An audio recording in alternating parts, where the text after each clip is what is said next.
Nagiging masama lang po ang pag-ubo at pagsipon sa bata kapag sinasamahan na ito ng mga sumusunod.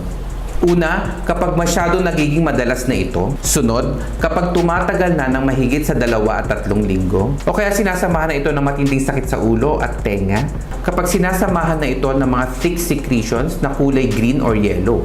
Kapag sinasamahan na ng mataas na lagnat. Kapag masyadong bata o yung mga less than 3 months old. Kapag hirap na sila huminga, hindi na sila kumakain at naglalaro at meron ng mga signs of dehydration. At panghuli, kapag may comorbidities ang mga bata katulad ng asthma.